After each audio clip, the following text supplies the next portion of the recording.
Hi friends welcome to Razia Begum. పప్పు చేస్తున్నట్టు టమాటా పప్పు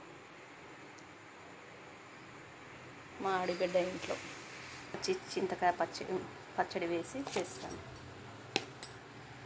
like and share subscribe friends. Razia Begum channel తప్పకుండా సపోర్ట్ చేయండి ఫ్రెండ్స్. లాస్ట్ వరకు చూడండి వీడియోని. పప్పు కడుక్కొని ఉప్పు కారం అల్లం వెల్లిగడ్డ పేస్ట్ టమాటా వేసి కుక్కర్ పెట్టాను ఫ్రెండ్స్. ఉడికిపోయింది, చూడండి ఎంత బాగా ఉడికిందో. ఫస్ట్ వీడియో తీయడం మర్చిపోయిన, తర్వాత తీస్తున్నా ఫ్రెండ్స్. ఏం లేదు ఫ్రెండ్స్, పప్పు కడుక్కొని మంచిగా దాంట్లో పసుపు అల్లం వెల్లిగడ్డ కారం టమాటా అంతే వేసి కలిపి పెట్టాలి. కుక్కర్ ఉప్పు వేసుకుంటున్నాను ఫ్రెండ్స్. పప్పు బాగా ఉడికింది, ఉబ్బవలసిన అవసరం లేదు ఫ్రెండ్స్. కొంచెం ఇట్లానే వాటర్ పోసుకుంటే చాలు.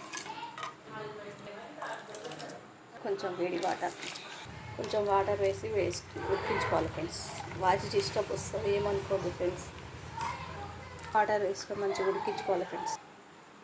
తాలింపు కొరిగిన పెట్టుకొని నూనె పోసుకోవాలి ఫ్రెండ్స్. 3 చెంచాలు నూనె పోసి తాలింపు గింజలు జీలకర్ర రావాలి.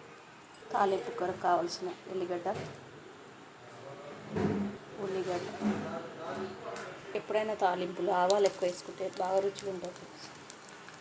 పప్పుకి మాత్రమే ఫ్రెండ్స్, ఇది ఆవాల పప్పులు మాత్రమే బాగుంటుంది. ఉల్లిగడ్డ కూడా వేసుకున్న ఫ్రెండ్స్ బాగుంటుంది.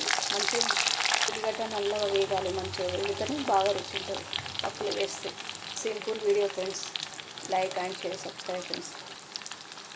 చాలా త్వరగా అయిపోయే పప్పు, టమాటా పప్పు, కందిపప్పు. ఆడపడుచు ఇంట్లో చేస్తున్నాం ఫ్రెండ్స్. వాయిస్ డిస్టర్బ్ వస్తుంది, చూడండి. ఏమనుకోవద్దు ఫ్రెండ్స్. ఇలా ఉంటేనే బాగుంటుంది ఫ్రెండ్స్. ఇలా మంచిగా వేగాలి. ఇక్కడ అన్నం కూడా అవుతుంది ఫ్రెండ్స్. తాలింపు ఇలా కావాలి ఫ్రెండ్స్. ఇలా అయితే బాగుంటుంది. ఇలా చూడండి ఫ్రెండ్స్ ఎంత బాగుందో కలర్ఫుల్గా. ఇలా ఉల్లిగడ్డ ఉంటే నాకు ఇష్టం. చూడండి ఫ్రెండ్స్, అన్నం కూడా ఉడికి. Like and share subscribe friends. Razia Begum channel. Okay friends, bye. మళ్ళీ వీడియోలో కలుద్దాం. అన్నం ఉడుకుతుంది ఫ్రెండ్స్. ఓకే, పప్పు అన్నం వేడి. మళ్ళీ వీడియోలో కలుస్తా ఫ్రెండ్స్. See you.